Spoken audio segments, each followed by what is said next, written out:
a mi em fa l'efecte que ha expressat una mica l'espírit amb el que ells aborden aquesta reforma, que efectivament crec que és amb els pitjors termes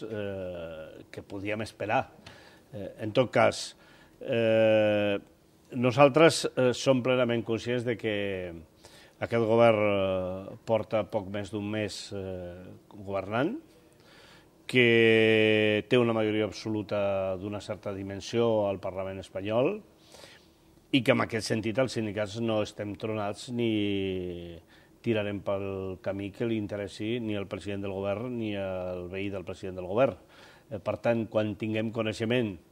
si és que prèviament ens criden, que jo crec que s'haurien de cridar per veure en quin context trauran la reforma i veiem què és el que hi ha damunt de la taula, doncs amb moltíssima tranquil·litat, la tranquil·litat no està renyida en la contundència, doncs anirem perfilant quina és la nostra estratègia davant d'aquesta nova realitat. Sobretot per una qüestió de fons. No hi ha cap reforma laboral que pugui redreçar la situació d'atur que hi ha a aquest país per si sola. La reforma del mercat de treball pot ser un instrument per millorar sobretot la productivitat. Em temo que si no és pactada, no és acordada amb els empresaris, no servirà tampoc per millorar la productivitat del país. En aquest sentit, jo crec que s'hauria de dir als ciutadans la veritat. I la veritat és que si no s'obre l'aixeta del crèdit, si no són capaços de sortir d'aquesta boira, d'aquesta foscor de notícies d'un dia sí i un altre també, que impedeixen la més mínima alegria per retirar del consum. Fins i tot que retrauen a la gent que té una situació econòmica més o menys com tenia abans de la crisi a no consumir, ens podem oblidar la creació d'ocupació. Les empreses no contracten treballadors perquè sigui fàcil acomiadar-los. Les empreses contracten treballadors perquè han de produir un producte i aquest producte té sortida al mercat. Si no hi ha sortida al mercat, doncs no hi ha producte i no es contracten treballadors. I si no hi ha crèdit, fins i tot com està passant el dia d'avui, empreses com Cubigel, que tenen un producte, que tenen un mercat, que hi ha gent esperant que puguin servir aquest producte, no el poden fer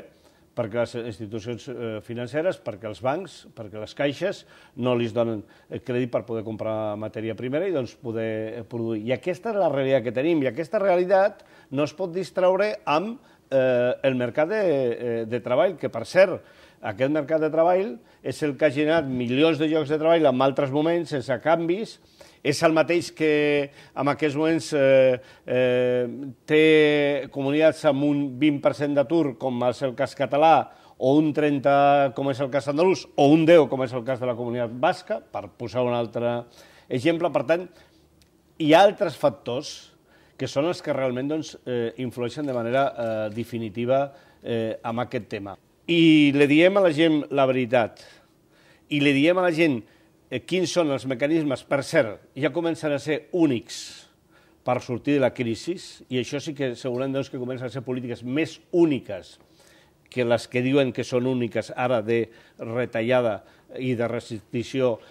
pressupostària, o no ens en sortirem. I en aquest sentit, jo crec que les declaracions del Mariano Rajoy, del president del govern, doncs són o bé una escapada impròpia, inconscient, cosa que no sé si és així o no, o bé ha volgut posar-se la bena abans que la ferida, o senzillament ha expressat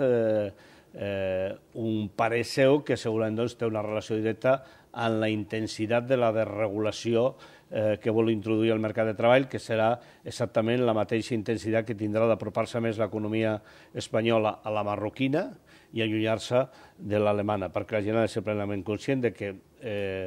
continuar degradant les relacions laborals, continuar baixant els salaris, vol dir que cada dia serem una mica més el Marroc i una mica menys Alemanya.